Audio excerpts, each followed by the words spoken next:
Bismillahirrahmanirrahim. Assalamualaikum warahmatullahi wabarakatuh. Waalaikumsalam warahmatullahi Puji wabarakatuh. syukur kita panjatkan kepada Allah Subhanahu wa taala yang mana telah memberikan rahmat hidayah dan kesehatan buat kita semua bisa berkumpul pada pagi hari ini. Tentu paling salam buat junjungan kita Nabi Muhammad SAW yang sudah membawa umatnya dari alam kegelapan ke alam terang benderang. Yang kami hormati Bapak Fadlai, yang kami hormati Bapak, yang kami hormati Bapak semuanya, yang kami hormati para undangan dan saudara saya dari desa yang sudah berkumpul pada hari ini. Mohon maaf lahir batin kedatangan saya tadi terlambat. Namanya masih anak buah mendadak disuruh Zoom pagi-pagi. Mau dikebun ke sini macam minta ampun, ada acara demo apa? Ukraina apa? Orang-orang penampungan itu. Baik, alhamdulillah sampai di sini. Saya sangat bahagia sekali bisa diundang pada acara ini. Dan kalau judulnya diundang untuk sorghum dimanapun pelosok Indonesia sedang 5 hari yang lalu itu saya sampai di Pekanbaru, ada masyarakat dari Siak datang ke hotel saya dan itu nunggu saya 1 hari 1 malam tanpa minum, saking inginnya bertanam sorghum. Menurut cerita mereka, masyarakat itu datang dengan modal Rp30.000 dari Siak itu. Desa ini tuh desa apa? Sungai Mandau. Mereka nggak ada tempat menginap, pakai sepeda motor, pingin sekali nanam sorghum. Saya sangat terharu. Padahal acara saya itu harusnya hari Kamis ada di Padang dengan Pak Wamen, dengan Pak Gubernur ke Pasaman. Saya minta maaf, Pak Wamen yang nggak jadi saya dampingin, saya malah ke Siak. Sampai di Siak saya disambut dengan air mata. Insya Allah pesertanya kurang lebih sebanyak ini. Semua masyarakat yang ada di desa itu menangis dan saya juga terharu. Baru saya tahu ada di kampung kita di Sumatera ini masyarakatnya benar-benar kehidupannya susah. Mereka nggak punya listrik, mereka nggak punya air bersih. Jalan dari jalan yang baru buat pemerintah ke dalam itu ada 7 kilo, kalau hujan aja udah gendong. Jadi itu boleh dibilang daya saya tertinggal dan kurang perhatian sekali. Yang lucunya masyarakat di situ tidak ada Melayu, tidak ada Minang. Yang tinggal di situ orang Batak, orang Sunda, orang Jawa. Dikasih pemerintah lahan 225 hektar. Tapi yang mesti kasih udah ditinggal, nggak ada yang dibina. Nah, artinya apa? Sekarang sorghum itu sudah mulai diminati di mana-mana dan menjadi suatu tumbuhan alternatif yang sangat gampang. Masyarakat Siak tadi kenapa datang? Mereka nanam padi. 1 hektar hasilnya itu paling banyak 5 kintal. Itu udah paling banyak.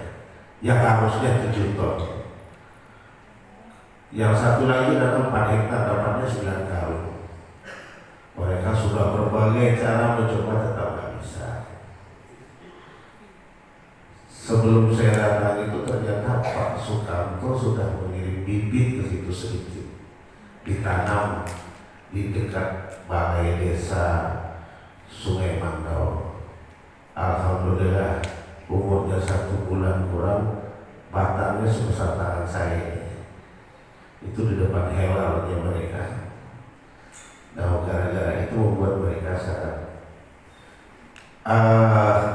interest atau sangat tertarik sekali untuk budidaya sorghum. Nah, kalau tentang sorghumnya tadi guru kita sudah menyampaikan ya bagaimana sorghum ini. Saya hanya sedikit menambahkan saja, sorghum yang sekarang yang sudah kita kembangkan ini tanaman yang sangat pandai. Bapak-bapak, ibu-ibu nggak usah lagi mikirin wah kapan mau hujan. Bagaimana pengairannya udah nggak begitu. Yang kami tanam kemarin di Waingapu, nama kecamatannya Lepoli. Dari mulai menanam sampai Pak Presiden datang, 1 menit pun gak ada hujan. Tapi alhamdulillah. Dari mana sorghum dari dapat air? Dari embun malam. Jadi kebutuhan air itu cukup dari embun malam saja.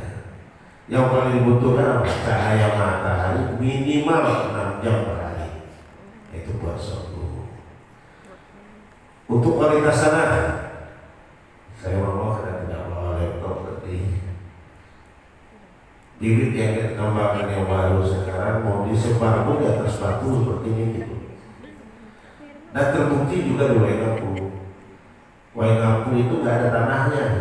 Yang ada batu karang di atasnya pasir hitam. 7 negara di seluruh Indonesia untuk riset di situ apa yang bisa ditanam.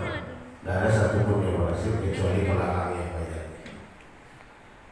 Dengan kehadiran kami dari sorghum Indonesia ke situ menjadi lautan sorghum saat ini. Makanya Pak Presiden betul-betul terkesima dan senang hati. Sumba Timur itu provinsi termiskin di Indonesia. Karena tidak ada yang bisa ditanami. Gitu. Nah, pertanyaan kedua tadi bagaimana peluang daripada bisnis sorghum. Mohon maaf kalau bahasa saya nggak apa. Bisnis sorghum ini ngalahin bisnis batu bara, nikel, emas tadinya. Ya bukan kalau kita bandingkan padi dengan sawit, dengan porang, dengan jagung, nggak ada apa-apanya. Sekarang ini bibit yang baru saya rilis itu namanya Sopaci. Alhamdulillah baru ditandatangani Pak. Varietas baru 10 hari yang lalu itu sudah bercabang 12. Dan kebetulan mohon maaf yang membuat sorghum ini bercabang di dunia ini hasil dari penelitian saya. Kalau dulu senior saya semuanya sorghum 1 batang 1 malai, benar Pak? Setelah saya belajar dan menekuni sorghum ini, sekarang sorghumnya bercabang-cabang. Tapi hati saya nggak bercabang, tetap fokus di sorghum.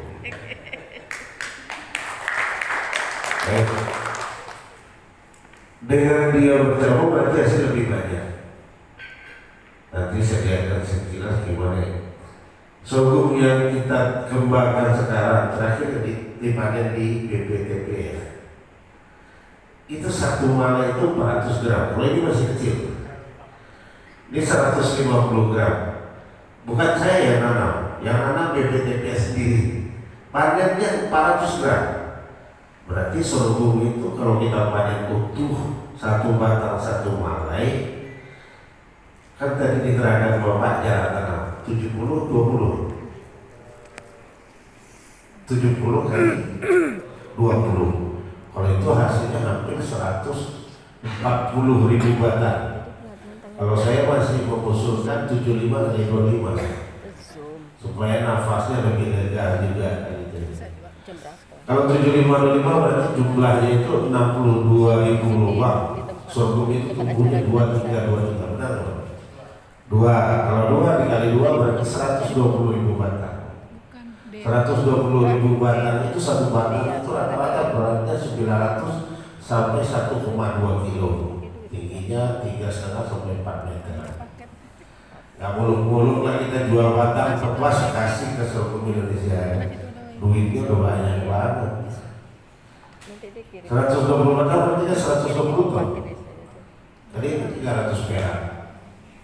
Ketahuan duitnya 36 juta. Modal tanam sorghumnya 7 juta gak habis. Itu pun sekali tanam. Panennya 3 kali. Itu belum dihitung dari buahnya. Nah kalau lebih menarik lagi, kita nyambung ke obat kita. Yuk kita produk, ya Pak. Produksi tepungnya 23.000. Mau cerita beras, klik di internet. Berapa harga beras sorghum? Nah, karena apa aja dengan beras biasa. Bandingkan orang main batu bara. Batu bara gar 4.200, gar 5.000 paling tinggi di Riau ini. Harganya berapa Pak? Berapa lagi? Paling 2 juta 1 ton. Ya kan?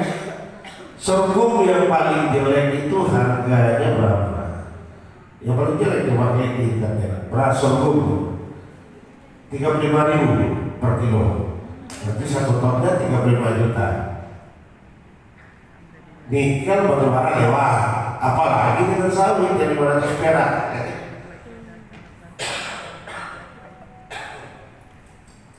Jadi berbudidaya sorghum ini jauh lebih menarik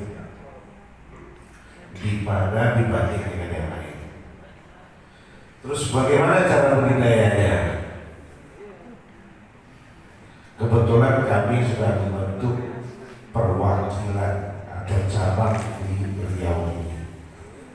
Saya perkenalkan Pak Ibrahim sebagai Kepala Cabang Sorghum Indonesia Riau.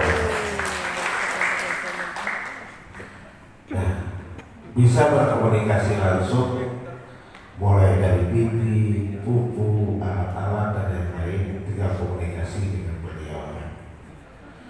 Dan kami sudah punya program untuk seluruh kabupaten se-Provinsi Riau. Nah kalau kemarin saya siap, minggu depan saya tidur. Nah ini kami datangin seluruh kabupaten se-Riau ini. Insya Allah awal bulan ini kita akan membuat pabrik sorghum yang cukup besar di Riau dengan kapasitas 1.000 ton per hari. Mama.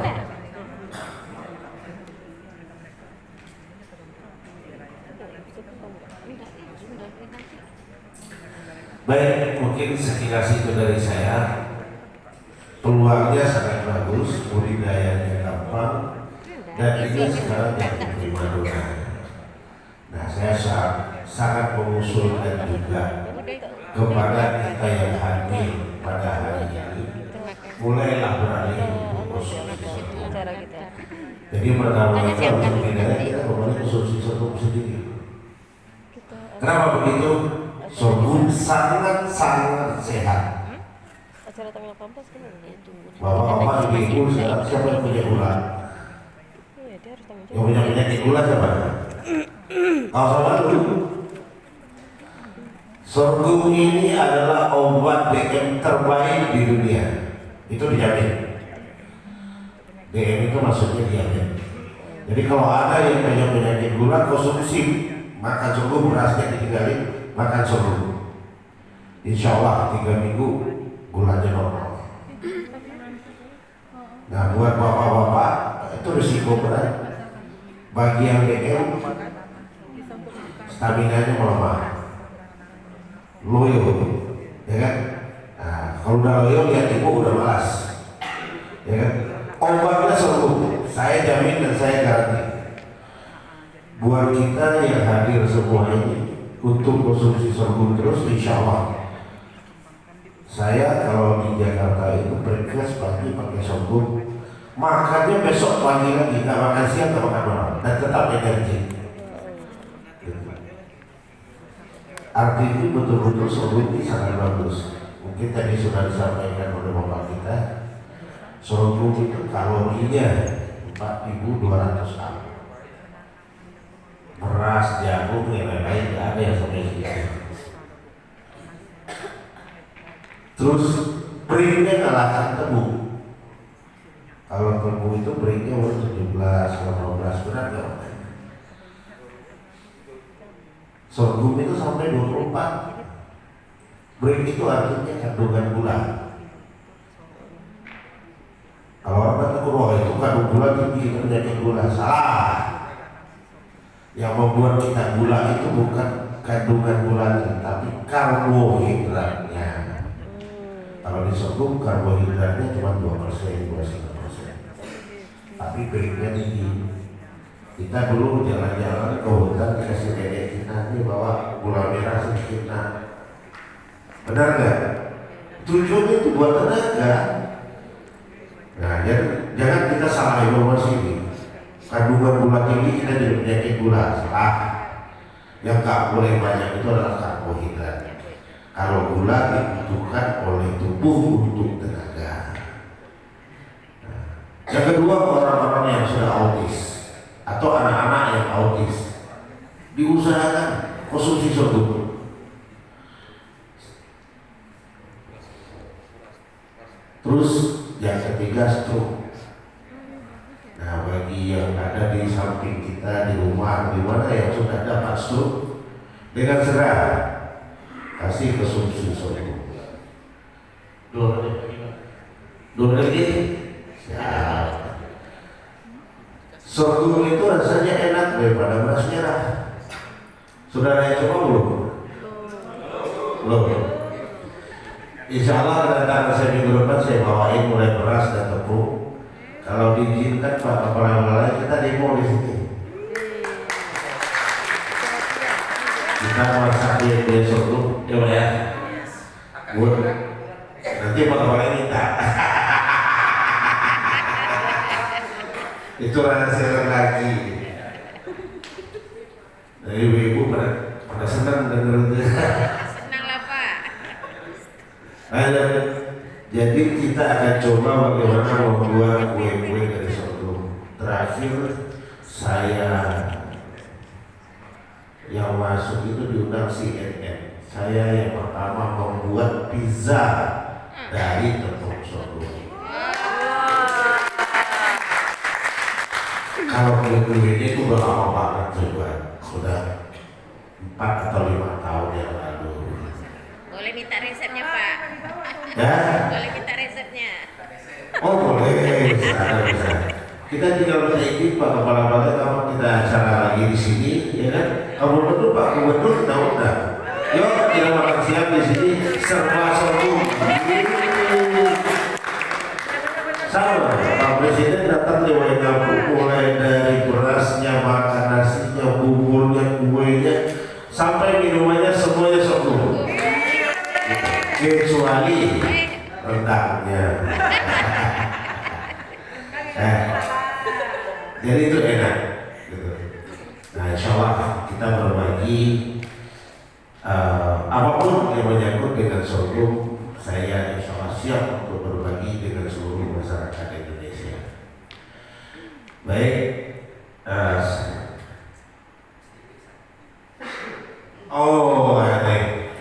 ada bisikan sedikit. Kalau yang hobinya bertani nanam sorghum, kalau jualnya nggak usah khawatir, tinggal lapor Pak Indra. Kebutuhannya sangat banyak. Kebutuhan sorghum dunia itu 1.900.000 ton. Terus 1 kilo darah kita, ya kan? Terus kebutuhan Indonesia berapa banyak? 11 juta ton. Itu belum tercampur sekarang ternak ayam layar yang potong sudah minta sorghum untuk pengganti makannya. Nah kebetulan yang benar-benar menjadi off-taker yang besar di Indonesia itu baru kami, sorghum Indonesia. Dan kami beli ke bapak-bapak, ibu-ibu semuanya itu kalau sekarang yang nanam di Siak kami beli di Siak. Kami yang jemput ke Siak, kalau usah diantar ke Pekanbaru. Yang kami beli itu bukan buahnya saja, tapi saat batang-batangnya. Waktu panen buahnya dirontok, kita timbang, dapatnya berapa ton. Kami beli dengan harga 3.200 sama seluruh Indonesia. Biar di Siak, di Kampar, di Luhur, harga sama seluruh Indonesia. Batangnya kami beli dengan harga 300 perak. Kalau ibu panen, bapak panen paling sedikit 50 ton, udah ketahuan 15 juta. Jual batangnya. Nanam jagung, batangnya dibuang. Nanam padi, batangnya dibuang. Ini jual batangnya 15 juta. jual bulir 15 juta, 30 juta. Udah ibu-ibu kulitnya kencang lagi. Oke, kalau yang hobinya tidak bertani, yuk kita produksi. Bumdes, mari kita hidupkan kembali industrinya. Pak Sultan Jenego modalin kami untuk bikin kue. Siap, itu. Dengan kue yang terjual store lagi ke kita. Nah, kalau belum ada pasarnya, kami yang membantu memasarkan kue-kuenya. Ya mantap. Kenapa begitu? Inilah gunanya riset saya selama 5 tahun. Mohon maaf. Kalau saya sebenarnya latar belakang basic saya itu tidak farm, tidak pertanian. Saya sekolahnya di IT. SMU saya di Bukit Tinggi, sekolah komputer saya pertama di Jakarta, terus masuknya di pegawai Pertamina. Belum tamat disuruh sekolah IT lagi. Alhamdulillah, ijazah S1 saya dengan ijazah S2 bedanya 6 bulan. Itu cuma 2 orang di Indonesia, saya dengan Pak Habibie. Jadi teman S2 saya dari State Ohio. Jadi saya orang IT sebenarnya. Pemerkasa IT di negara ini salah satunya saya. Belum ada handphone dulu kita bisa video call. Saya 2001 sudah membuat telekonferensi antara Pak Hari Sabarno dengan Pak Zulfikar Jambi. Saya pakai visatnya Abri. Sekarang ada dari petani, berarti sorghumnya lebih baik daripada ini. Dan juga sebenarnya ketertarikan saya di dalam berbudidaya sorghum ini. Pas saya kenal sorghum, saya masuk ke lingkungan Bapak ini secara keseluruhan. Waktu itu belum komandan. Ya. Jadi sebelum Pak Yasin Limpo sudah masuk ke kementerian. Saya berteman mulai dari menterinya sampai gubernur. Saya dalami semuanya. Habis itu keluar dari situ saya mengetis. Soalnya dia nggak belak-belakan. Kalau begini, kapan negara ini akan maju? Kapan petani akan maju? Pernah tak bapak-bapak, ibu-ibu yang hadir walaupun di dinas atau tidak, mulai bertani sampai panen sampai jual di kawah? Pernah Pak? Tidak ada itu. Mohon maaf kalau ini bukan, saya minta maaf, tidak boleh ada yang tersinggung. Mari kita benahi negara kita ini. Tujuannya sebenarnya itu, bertani itu kawallah baik-baik. Ini ada ahlinya di sorghum. Nanti tunjuk lagi ahlinya dalam pengolahan. Ada ahlinya dalam pemasaran, ya kan? Dengan begitu tertata dengan baik, petani kita nanam padi, padinya dibawa uangnya 1 bulan 15 hari baru dibayar lagi, ya kan? Datang terpula ambil jagung harganya di pabrik 5.000, dibeli petani 2.800, ya kan? Nah, teman-teman kita yang ada, kalau saya juga bilangnya bukan di kementerian, tapi pembina sektor, benar?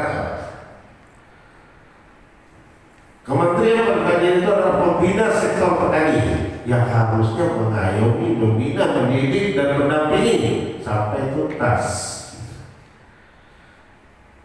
Nah, alhamdulillah saya bikin orang-orang segala macam, saya kasih ke Pak Menteri, saya kasih Komisi 4, saya kasih ke Pak Presiden. Izinkan saya tanpa campur tangan pemerintah dalam prakteknya membuat satu percontohan pertanian dari hulu sampai ke hilir. Alhamdulillah saya dapat surat sakti dari Kementerian Pertanian mengizinkan membuat bibit, mengembangkan, meneliti sampai memproduksi. Satu-satunya di Indonesia pernah dapat surat itu aja saya. Mohon maaf. Saya yang dapat itu, BRIN tidak dapat itu. BRIN baru lahir. Tapi insya Allah bulan depan saya ada MOU dengan BRIN. akan mengadakan penelitian bersama. Pak Budi Cahya sudah telepon saya dalam waktu segera, insya Allah. Nah, itu dia kira-kira. Jadi Pertani Sorghum ini ulu hilir, kita akan bibit kami, mengadakan bimbingan kami, mengawal kami, membuat mesin pengolahan sorghum itu adalah Sultan Caniago sendiri. Jadi mesin pasca panen sorghum belum ada dijual di mana-mana. Yang benar-benar untuk sorghum, ya, kecuali mesin padi disulap buat sorghum itu ada. Tapi yang benar-benar khusus mesin untuk sorghumnya itu hanya ciptaan saya. Yang jual di Indonesia juga saya sendiri. Bibit yang bersertifikasi, insya Allah yang pegang juga kami. Hasil panen masyarakat, bayangin dari NTB sampai di Bogor, kontainer 12 juta. Isi di dalamnya harganya cuma 2 juta, batang sorghum 300 gram. Saya beli. Di berita ada pembuktian kami benar-benar off taker. Kami menjamin apa yang kami ucapkan. Nah, dengan begitu, yuk semangat sorghum kita semua mulai kita budidaya. Pilih mau berbudidaya boleh, mau ke produk juga boleh. Jadi tidak harus semuanya jadi petani, siapa lagi yang produksi, ya kan? Gitu. Jadi tinggal dipilih. Gitu. Baik, karena waktu tersingkat. Wabillahi taufiq wal hidayah. Wassalamualaikum warahmatullahi wabarakatuh. Waalaikumsalam. 10 menit ya Pak, jadi di sana. Assalamualaikum warahmatullahi wabarakatuh. Waalaikumsalam. Selamat pagi Kepala Balai Pelatihan Desa, kemudian Pak Fatur, Pak Jokoni, Pak Hector Kuir, Pak Caniago, dan Pak Dr. Zahriza SDMM. Ini pakar pemasaran produk UMKM. Pak Kepala Desa bersama stafnya, kemudian putusan dari UMKM atau IKM Pekindo yang hadir ini saya lihat lebih kurang 13 orang ya. Dan seluruh bapak-bapak yang hadir di ruangan ini. Pertama-tama mari kita panjatkan puji dan syukur karena kehadirannya lah kita, rumah kita masing-masing, pekerjaan kita masing-masing berbeda, tempat tinggal juga jauh, ada yang di Pekanbaru, ada yang di Kampar pun di desa-desa yang agak jauh dari kantor ini. Tapi alhamdulillah dengan izinnya lah kita bisa sampai ke sini dalam keadaan selamat. Mudah-mudahan kita semua nanti dalam perjalanan semuanya juga menuju ke rumah dalam keadaan selamat. Amin. Salawat dan salam tak lupa kita sampaikan kepada Nabi besar kita Muhammad Sallallahu Alaihi Wasallam dengan bacakan salawat Nabi.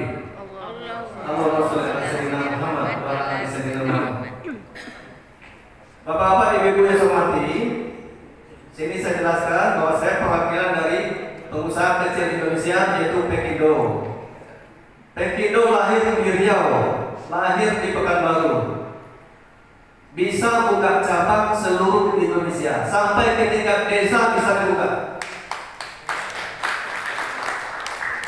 Di Pekanbaru itu pelantikannya tanggal 28 Februari tahun 2000. Tahun 2000 juga 15 Desember kita melantik semua pengurus kecamatan yang ada di kota Pekanbaru. April 2001 kita juga melantik Pekindo, kecamatan Pemekaran dan kelurahan-kelurahan Pemekaran yang ada di kota Pekanbaru.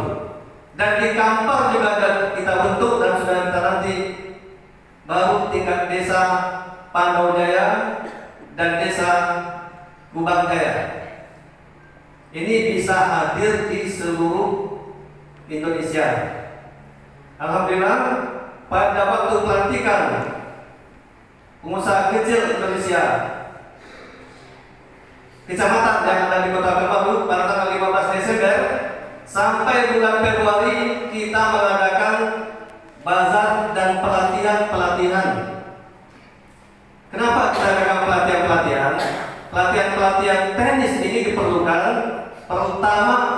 calon pelaku usaha baru.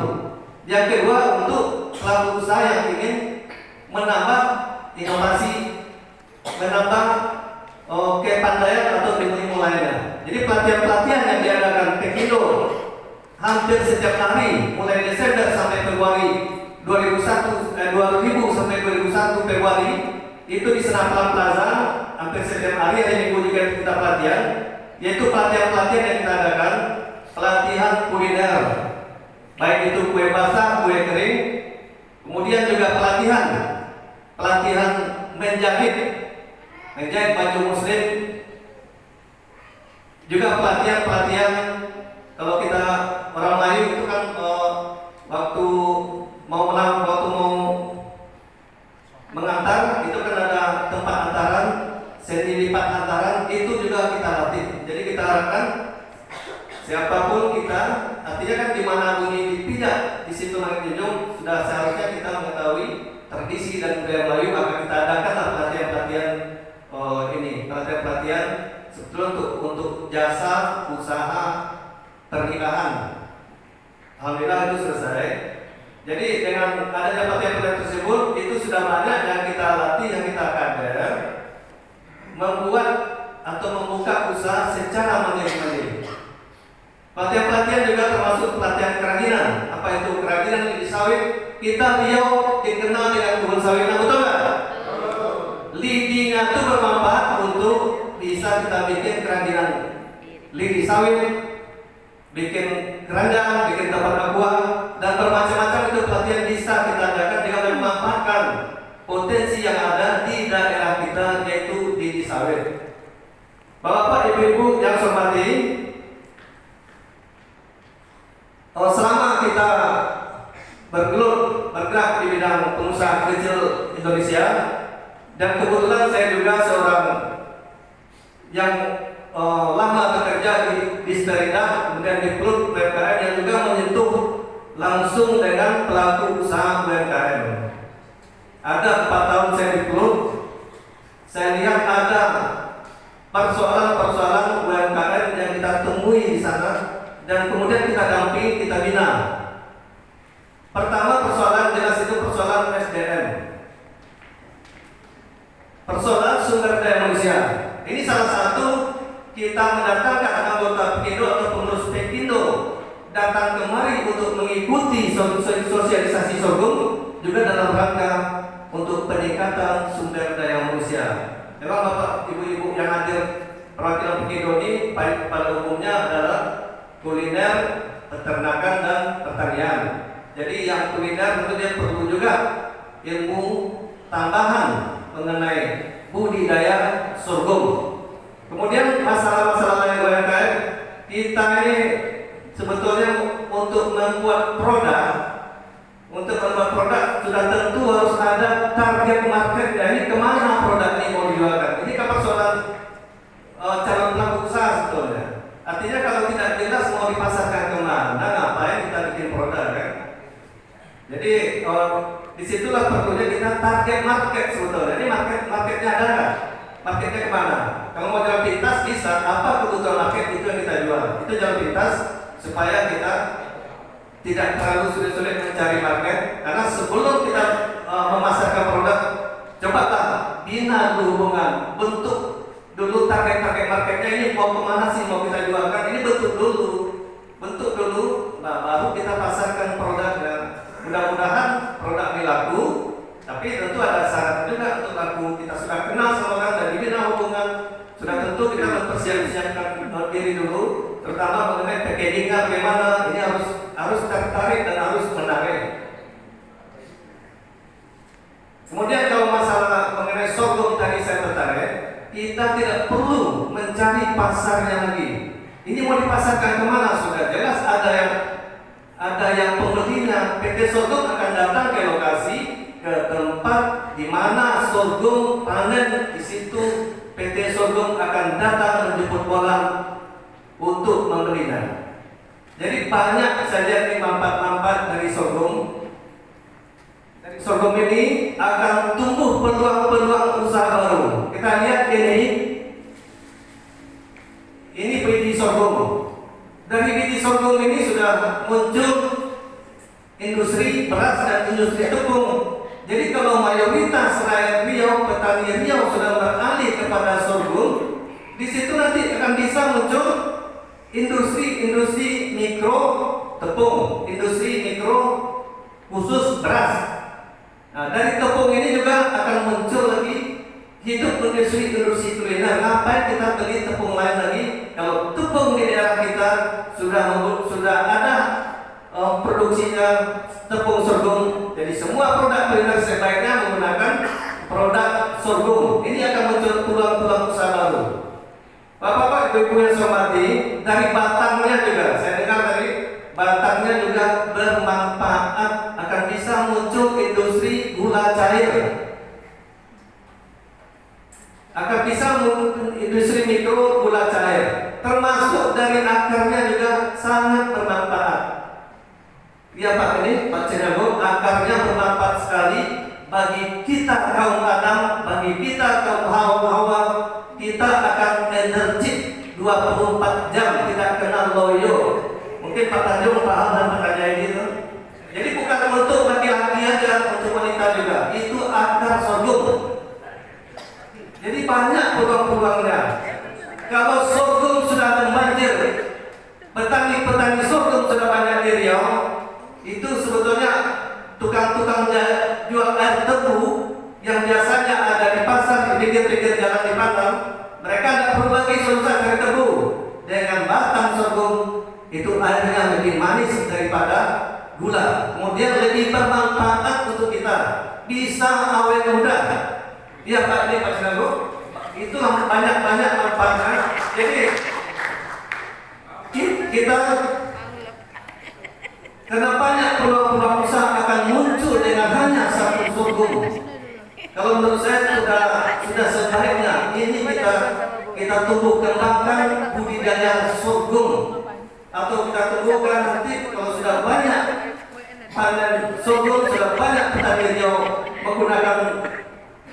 menanam sorghum, akan muncul industri kecil lainnya seperti tepung. Bapak-bapak, ibu-ibu, terutama pengusaha kuliner ini, kalau memang sudah banyak nanti di daerah kita sebaiknya ini Pekindo. Memang terus terang kita mendukung penuh. Mari kita mengalihkan.